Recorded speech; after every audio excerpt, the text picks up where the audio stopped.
All right, good evening, everyone, and welcome to a special edition of Teen Talk Live. I am your host, Ann Dillard, and I'm a licensed marriage and family therapist out of Atlanta. And today we have a special guest, or two special guests. We have the Merriwethers with us. Thank you for being here, Reverend Robert and Kalynn Paige, and I might mix up your name and say Kailyn sometimes or say Paige sometimes. Is that all right? Yes, ma'am.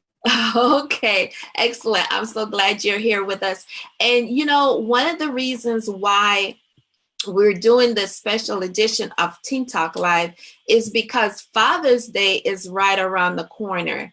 And the sad thing about it is our fathers in our community are not that well celebrated. And so I reached out to my community, to some of the fathers who I really, really admire, and will be featuring some of those fathers here on Teen Talk Live up until Father's Day. So thank you all for joining us. Okay. So Robert, tell us a little bit about yourself and tell us a little bit about your family. All right. Well, of course, I am a 38 nurse, licensed barber, and preacher, husband, father, brother, son. I am the father of three beautiful, and my middle girl, or my daughter, happens to be right in the middle of those three beautiful children. And I don't know how middle children can be, so sometimes the middle child can be the most challenging. But princess, and so I've had the privilege. That's a really sensitive topic. Listen, trust me, I know I am a middle child. Trust me, I know that there is something I think unique middle children. It is a syndrome. I agree. I agree. But I've had the privilege to father her. It'll be in September. Awesome. I noticed that we're having some complications with the sound, but we're gonna keep moving, and hopefully it'll work itself out. And we'll keep going back and forth. All right. So Kailyn, tell me a little bit about you. How old are you and what grade are you in and all that good stuff? My name is Kailyn. Currently 15, but I'll be 16 in September.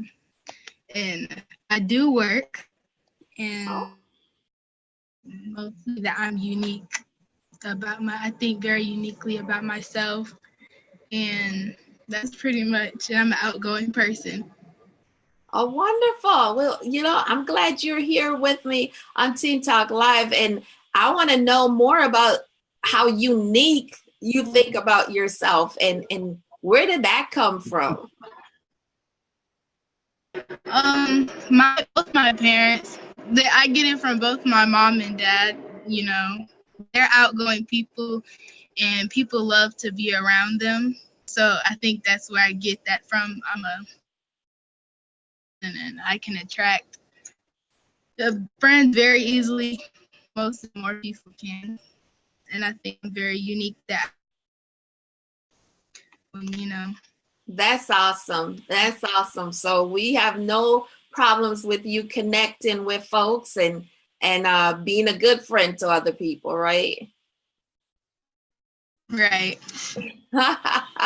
Thank you. So, Reverend, we're going to roll right into our conversation because I know you have another engagement following this, and we have some folks here with us. David, thank you for joining, and Joseph is here, and Shayna is here. Thank you for joining us. Share this video out because we're going to talk to Robert Merriwether about being a father, he and his daughter, they're here tonight to share with us about, you know, father-daughter relationship and the making of a princess.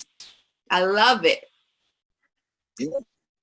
So tell me, you said that you have 3 children. Your daughter is your middle child. What is the biggest difference between being a father of a male and a father of a female? Great question. The biggest difference that I'm noticing, and really as all right, it looks like we lost the Merriwethers temporarily, but I know that they'll be back on. And the question we ask is, what is the biggest difference between raising a boy and raising a girl?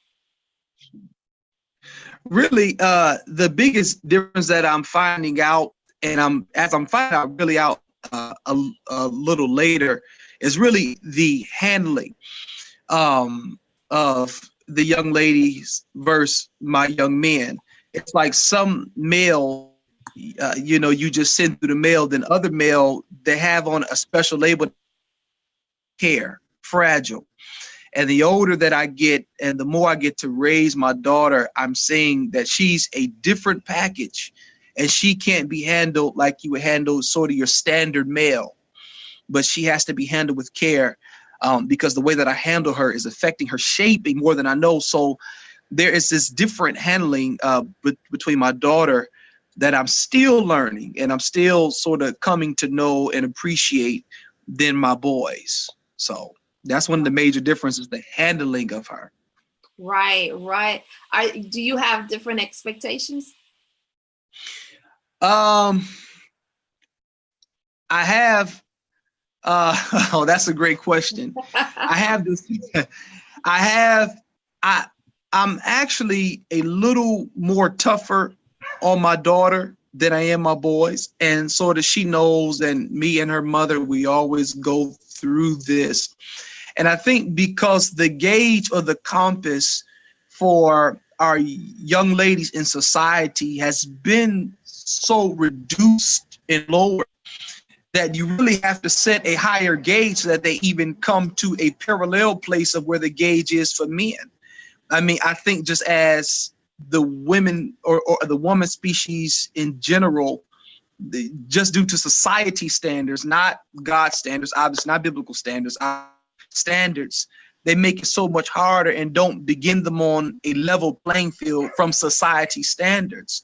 So you almost have to run twice as hard and think, twice as intelligent to really just be equal from a society standpoint, as it comes to boys. So I sort of try to apply the right amount of pressure in raising her is not behind according to society standards, because sometimes once you get behind, it's sort of hard to catch up, so that's sort of, we try to use that.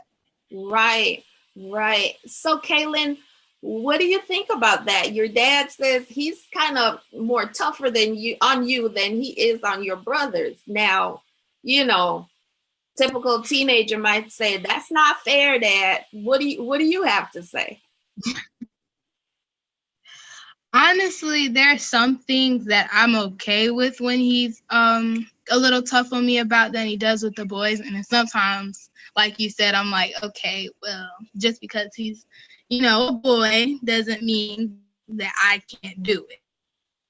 Right. That I learned later on to just kind of accept it. So. Okay. Wow. That's a good answer. Good answer. So Robert, what would you say is your blueprint for raising your daughter? Where did you get that from?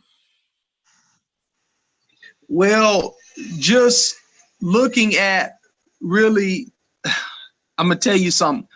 The blueprint really came from seeing other blueprints. And, when I have, great women like, my grandmother, sort of my mother, and even Kaylyn's mother.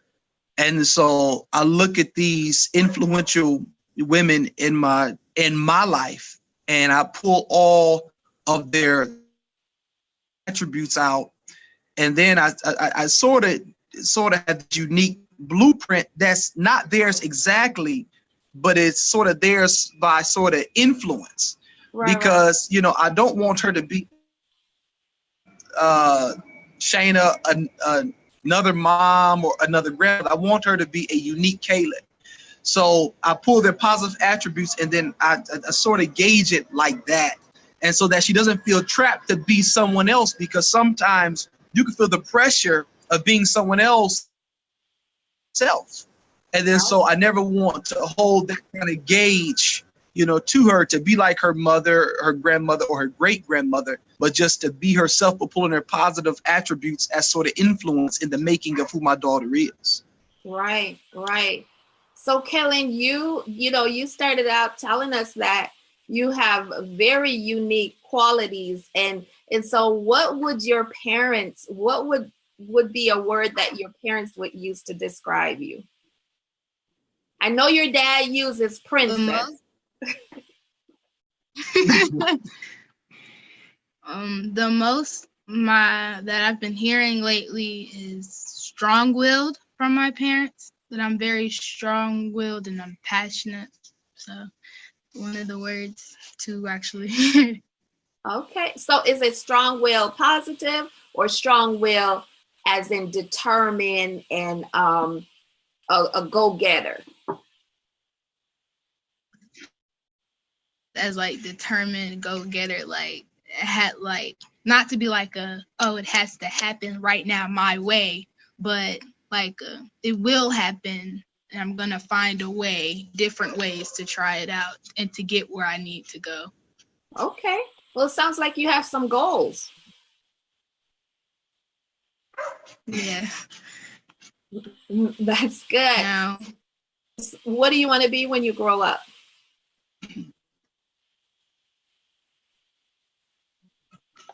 I want to be a scientist, so I'm going to go to either an HBCU college, or I might go to UNC Chapel Hill to be obviously psychologist. Oh, wonderful, wonderful. I'm excited. I'm glad to be in that field.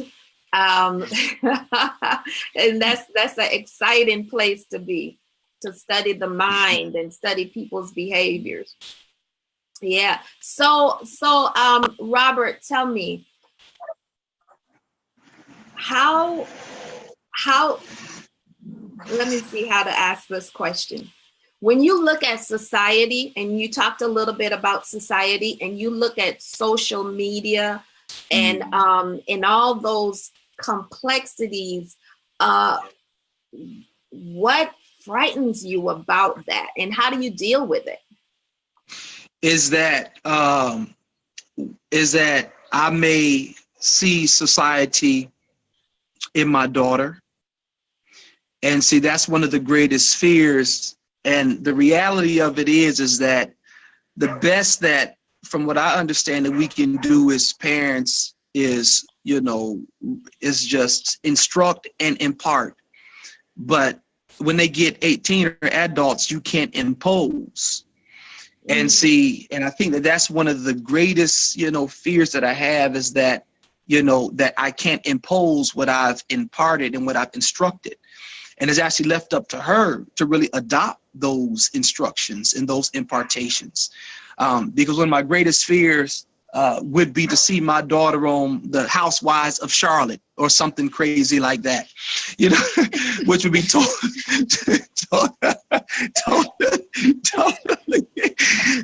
totally antithetical to all of her rearing and God-fearing beliefs and all of her upbringing, because I love her so much. And that would be difficult to see. It really would. Really, society's influence way greater or stronger than my influence. I mean, that would be harmful and hurtful and devastating. And so when I look at the landscape of social media, that is my greatest fear, because again, social media has no moral compass or has no boundaries. It I mean, it's the way that social media handles just our women and our young ladies and just even our girls. It's just, there are no boundaries. I mean, it's just almost lawless. There are no rules that social media operates by when it comes to our young ladies.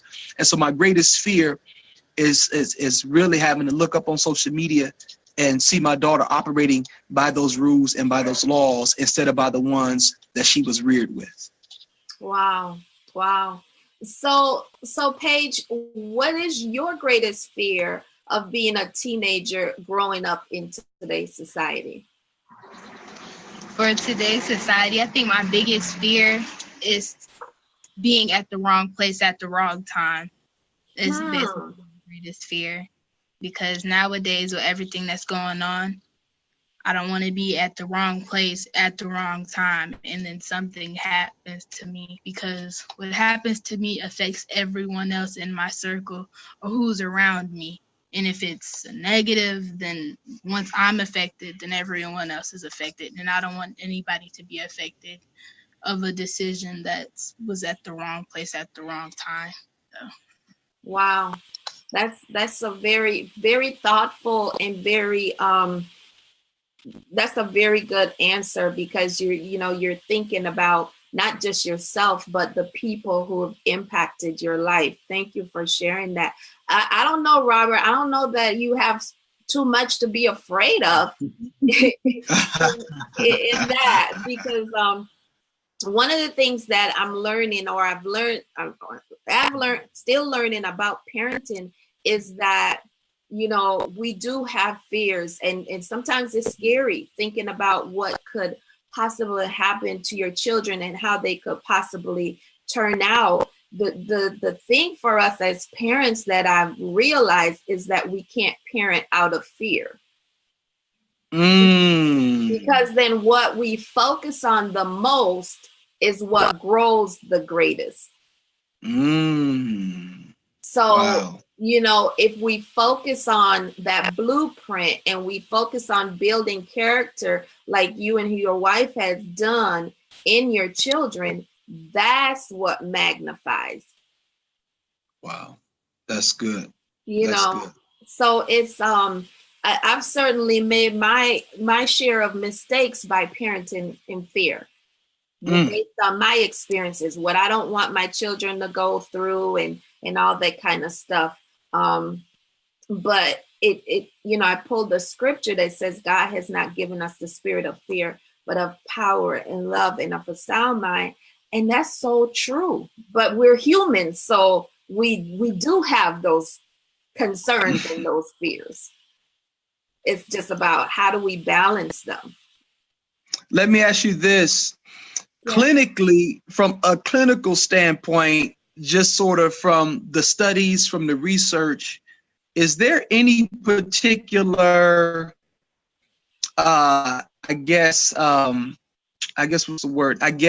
greater importance, maybe from a clinical standpoint, obviously, of the role of a father or a male in a daughter's life versus the role of a mother or female in a daughter's life?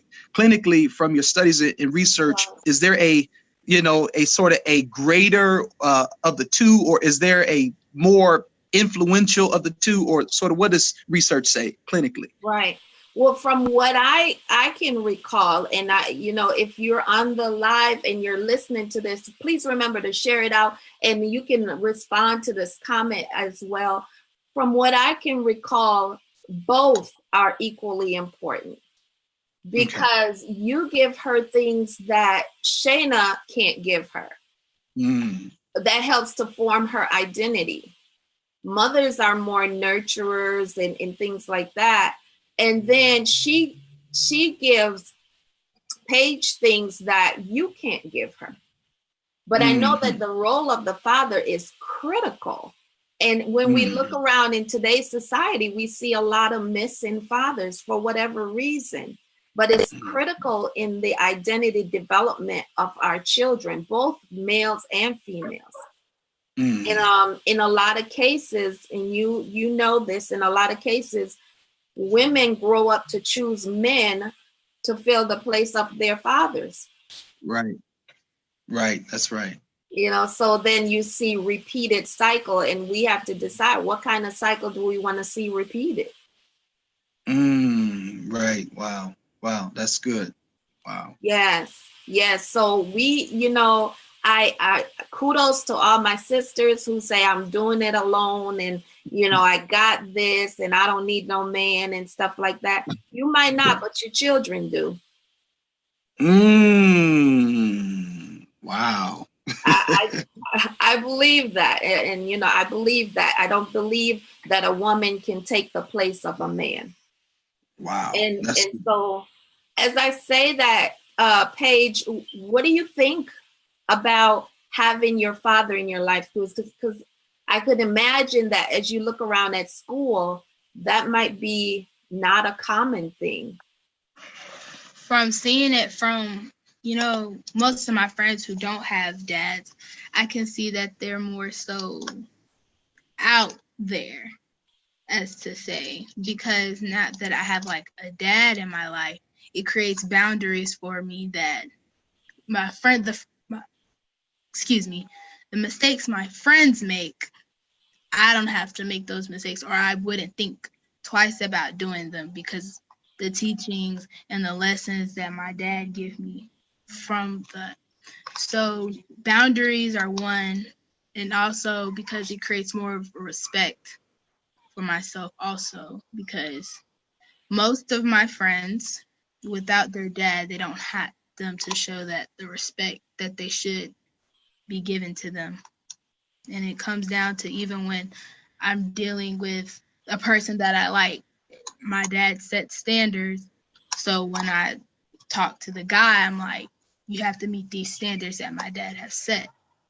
So, and I appreciate that because it plays a big role in my life. So.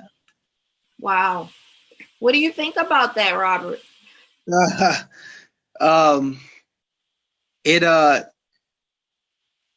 It really raises the bar to being a father, because I have to realize that, you know, as you know, I guess the standard is, like you mentioned, daughters marry men like their fathers or what they've seen, and it really is a challenge to really raise the bar on the kind of man that she sees. Mm-hmm. And sometimes one of the most disappointing things is that I don't always meet the bar. You know, I fall short. I guess it's charged to my humanity, just that Adamic fallen sinful nature. And sometimes it's hurtful to myself when I see, wow, I could have done that better.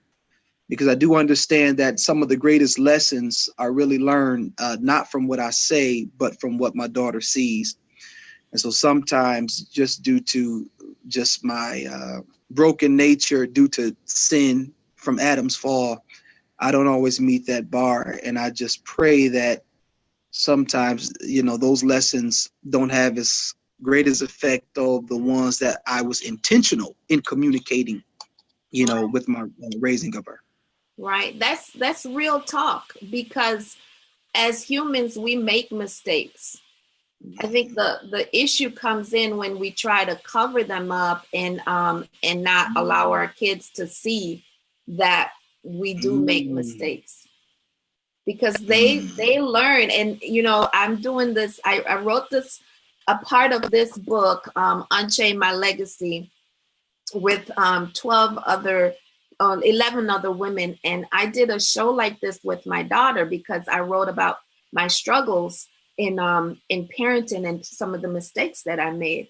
And one of the things that she said to me is she wished I was more forthcoming with the mistakes that I made, because then she didn't feel like she had to be perfect, or she didn't feel like she had to live up to this standard, which doesn't mean that you don't have standard. It's just like my mom and dad are humans and I can go to them with stuff.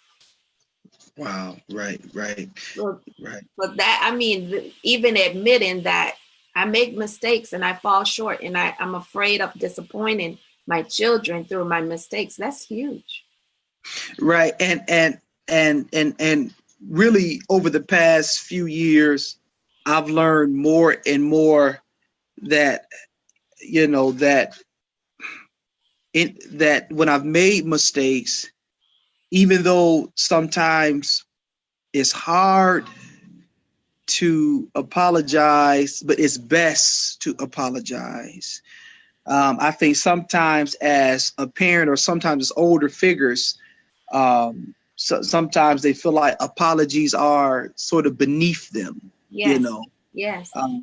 But as hard as they are, it's really the best thing that really you can do to help someone younger than you, especially your child, to show them that that one, you're going to make mistakes, and two, it's all right to apologize when you make a mistake. Yes. I think that we, that we hinder sort of our parenting when, especially when children see that their parents have made obvious mistakes and there are no apologies. I really think that we arrest their growth. And so over the past few years, I've tried to be more intentional. Whenever I do something wrong, to say, hey, Kailyn, I didn't do that right. I apologize. Wow. And, just to create an environment where apologies are all right. Yes. That's good. That's good stuff. Thank you. Hashtag I apologize. Kailyn, I have a question for you. What would you say is the best characteristic of your dad? Best character.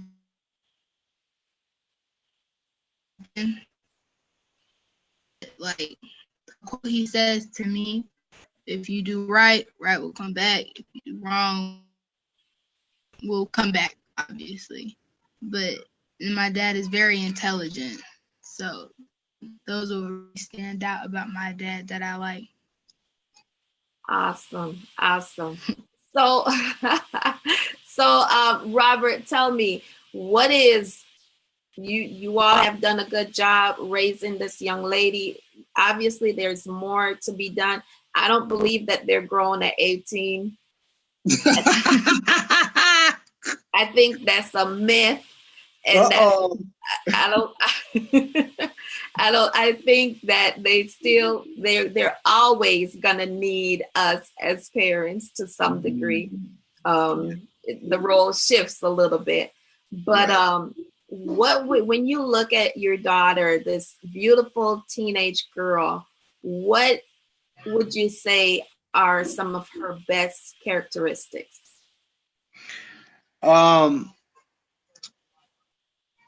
She is a leader, and she knows how to influence people.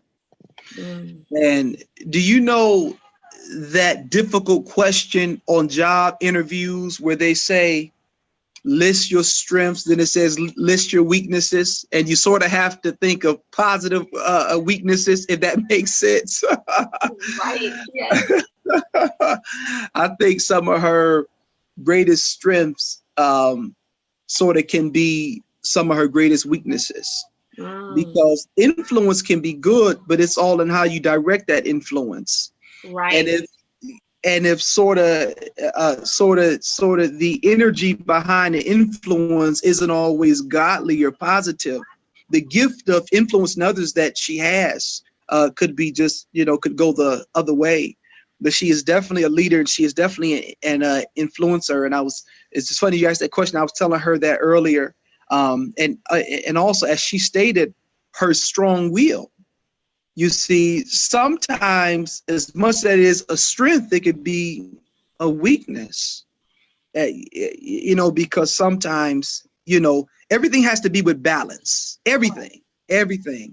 And, but so she's definitely is an influencer. She's a leader, and she definitely is strong-willed.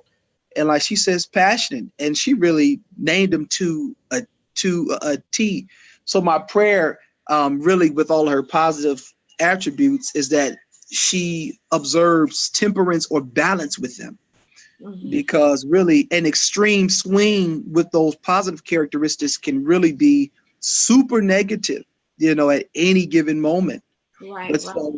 But if I had to,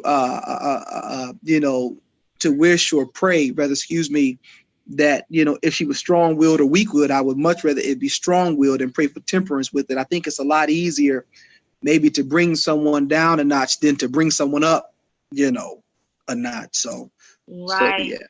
Right.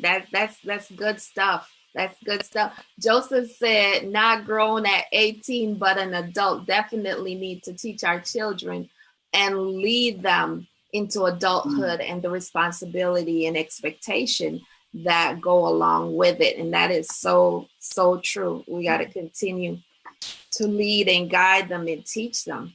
Now, having your father in your life is critical for your self-esteem and your self-confidence. How do you build Kailyn's self-esteem?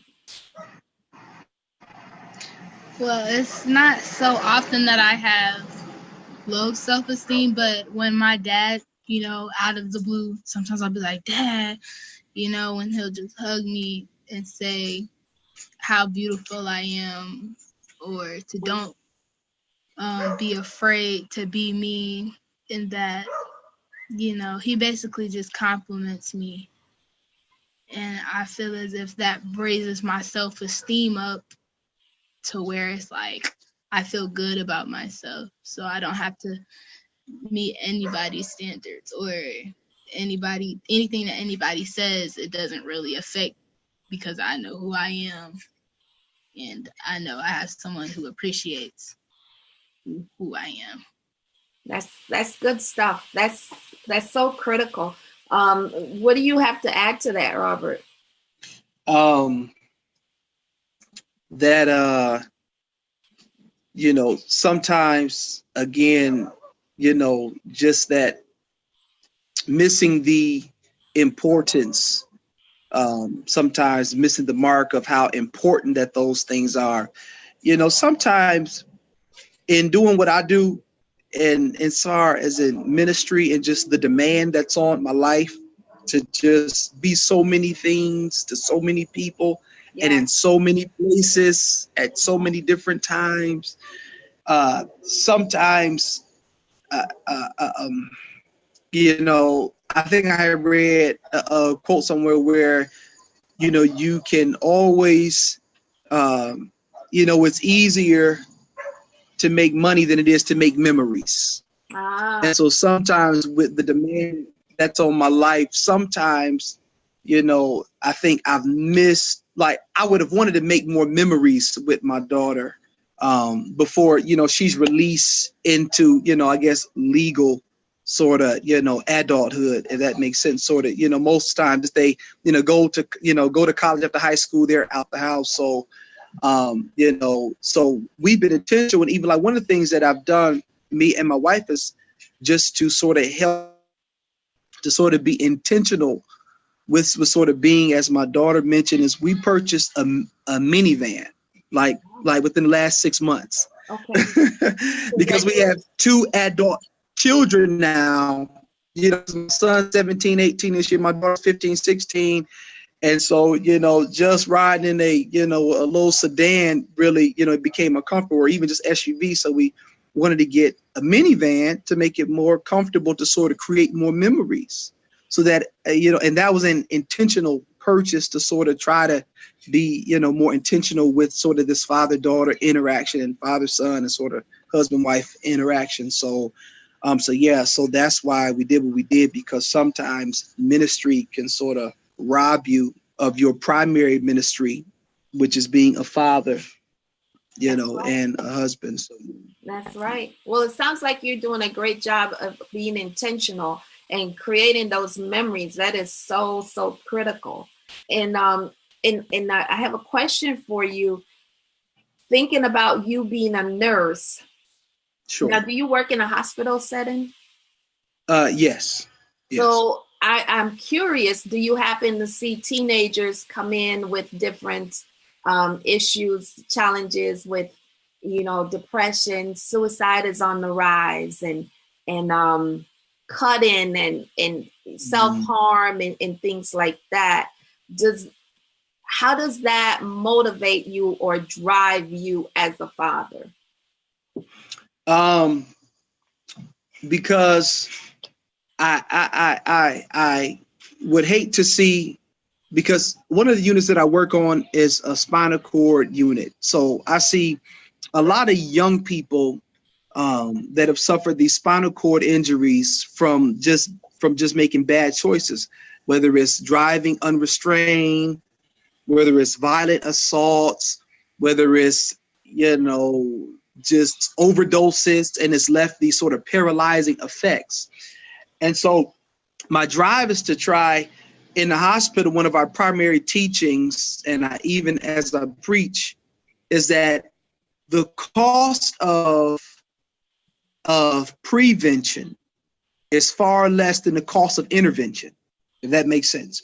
If I could get you to get ahead of your pre-diabetic sort of process, then I can save you on the back end with intervention with insulin and needles and oral hypoglycemics and amputations and all of these other things. So it drives me to try to handle things from a more of a preventative side before it gets to more of an interventive side, or more or less from intervention. Right. So I try to sort of save on costs, if that makes sense, by trying to do a lot of preventative maintenance, at the house when I see a lot of these young cases, from just unwise choices. Yes. Wow. That is so critical. And I just appreciate you sharing so candidly, about life, ministry, and family, because we need to have these kinds of dialogues in our community to show just the importance of having a father in the life that is so critical. And the other question that I'm going to ask you is, what would you say to a father who is not involved in his daughter's life? If you could give 2 pieces of advice to a father who is not engaged and not involved and missing out on all of this, what would you say? How would you encourage them? Wow, that's a good question. I would tell them to help really break the cycle.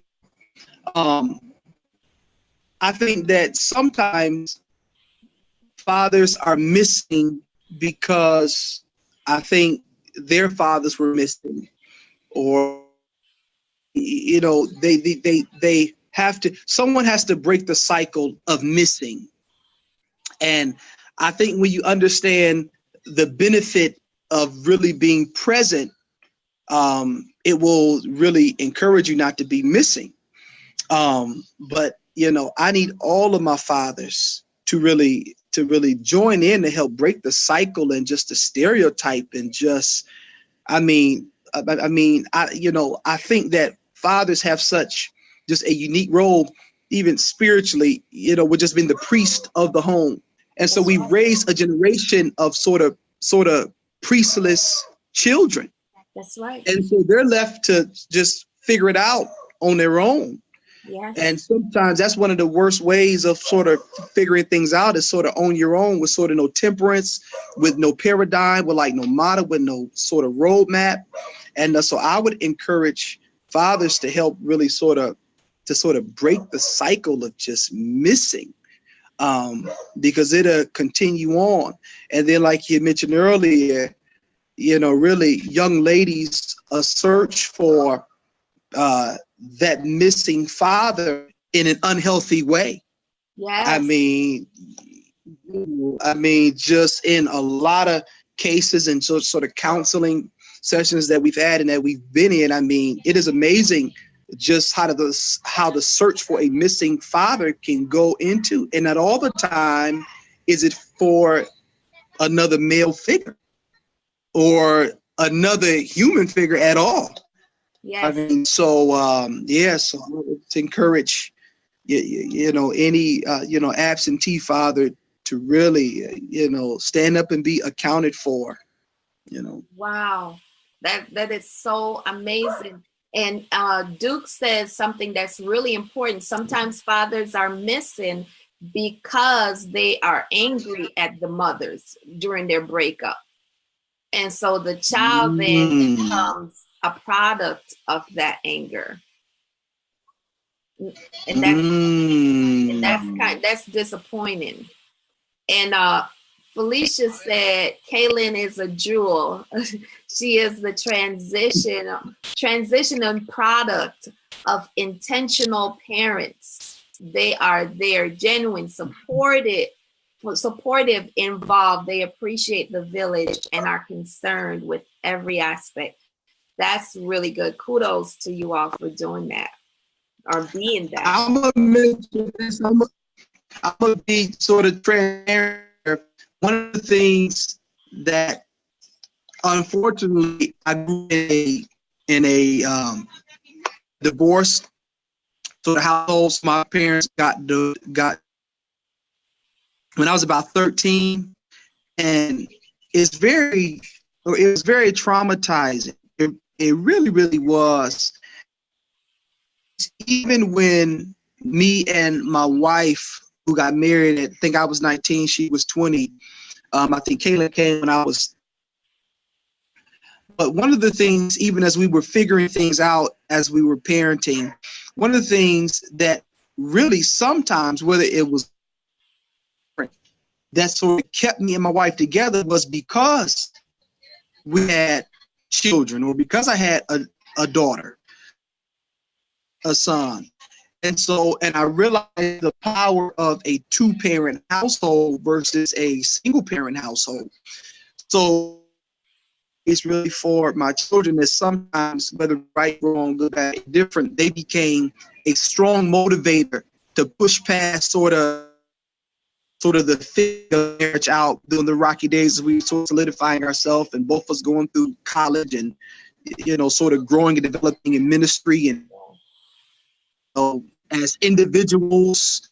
And I was sharing with someone earlier, because I became a parent as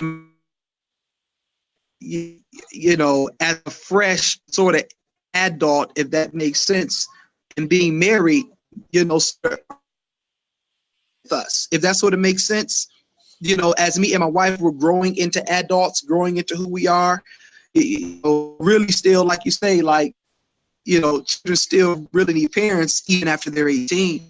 But we always didn't have sort of the most wise or broadest, really in 2021, your scope is really still or not as broad, as if you become a parent in 30s or but having your children, and especially my daughter, understanding sort of was a driving force to sort of strengthen the marriage even in its weakened sort of time. Yeah, we had a little technical difficulty during that time that you were sharing, but from what I gather, you were saying that the fact that you had children and you were intentional about parenting those children and knowing the value of having both parents in the household, that even kept your marriage together and kept you fighting for your marriage. Yes, right.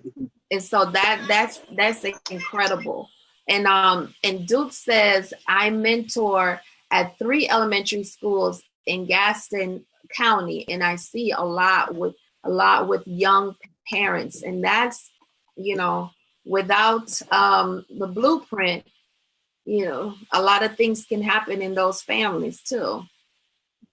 So Kailyn, as we wind down, what would you say to fathers who are absent from their children's, or especially their daughters' lives? I talk to those fathers for just a second. I think honestly, what I would have to say is that they're missing out a lot on being a father, male daughters, because it's a lot they could learn from us, and it's a lot we could learn from them into who we are. And it's an amazing sight to watch most of us grow, and that's something you don't want to miss out on. Your teenager, like starting from 10, you know, those are the years that dad, because there's some things you can't go to about. Also, for females that have their needed to be have a sense of protecting or protect feeling. Girl needs that, or needs to know that she is protected, and that no matter what, if the situation goes down in life in general, that they can have their dad to depend on to for anything. Wow.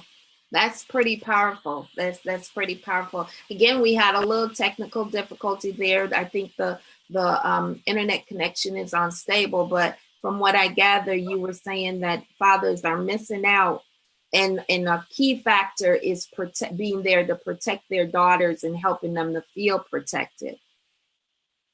And I think that is critical. So I have another question. Kailyn, is there a question that you would like to ask your father? If you could ask him one question, what would that be? How can I want to be more open with my dad so that I can approach you and be open with you about things that I'm comfortable talking with my mom about.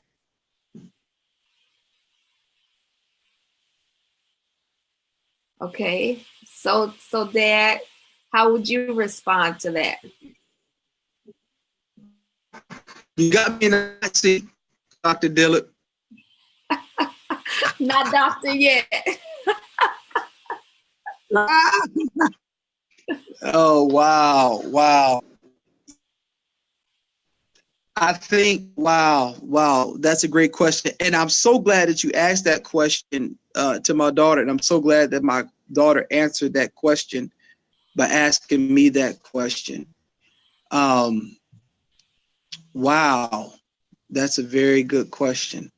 I need to create a more, I think that, oh, wow, that's a good question. I need to create a more open door for the non-daddy things, if that makes sense. And so I need to, I guess, make her feel more comfortable, because I never want her to have a daddy issue and take it up with a boyfriend or a stranger, because I think that a father will give a sort of a global protective approach concerning their daughter. So yeah, so that's a challenge for me, and I accept that challenge, because I think that sometimes that you can go, that sometimes someone can come to you and you can sort of close them off, and they won't feel comfortable coming back to you with sort of challenging things. And so I accept that challenge. So I guess what I'm hearing my daughter say is that she wants to come to me more, but I need to have more of an open door policy, you know, and sort of deal with the hard conversations or the hard questions that I may not want to deal with, understanding I don't just have a little infant or a little toddler, but I have a maturing young lady. And so I received that question and that challenge. Wow. That was a great question. And you know, I can respect as a dad the responsibility of being the provider, the protector, and all those things. Sometimes it's hard to get out of that role, to chill, Right. to chill mode. Sometimes it's hard. Right. Right. And so one of the things that I do in my practice when I'm helping father daughters or parents children build relationships is I encourage them to play board games. Oh, wow. Okay. Wow. That's good. Just one-on-one.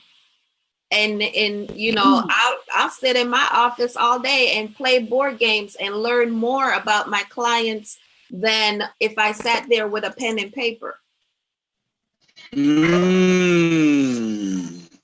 So that creates a non-threatening forum. That's one of the things that creates a non-threatening forum and an open avenue for dialogue and exchange.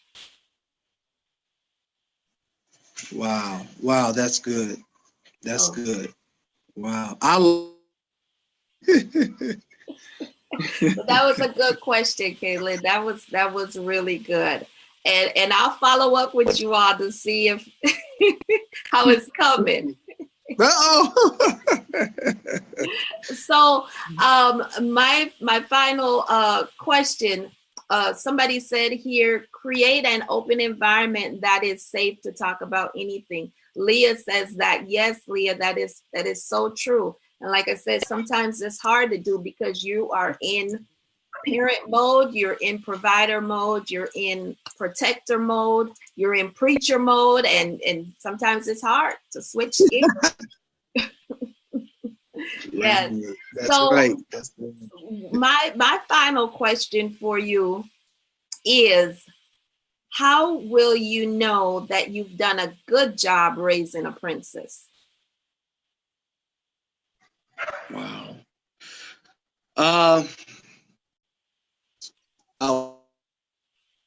I would know I've done a good job raising a princess if my daughter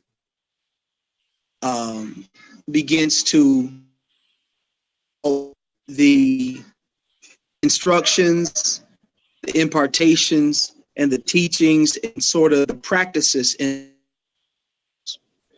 that we have instilled in her. And to me, if I can do what the Bible says, train up a child in the way that they should, and when they're old, they will not depart. So I will know that I've raised up a princess if she does not depart those teachings and instructions and those moral values that we've instilled into her. Wow. Well, that sounds like a challenge to me. So you've given your own challenge. So again, I'm so excited. Say that again. I want to ask this question. I said I want to ask this question to my daughter on this interview right before we close off, and I ask her since we how can I be, Kailyn, a better father to you? How can I be a better father to you, Kailyn?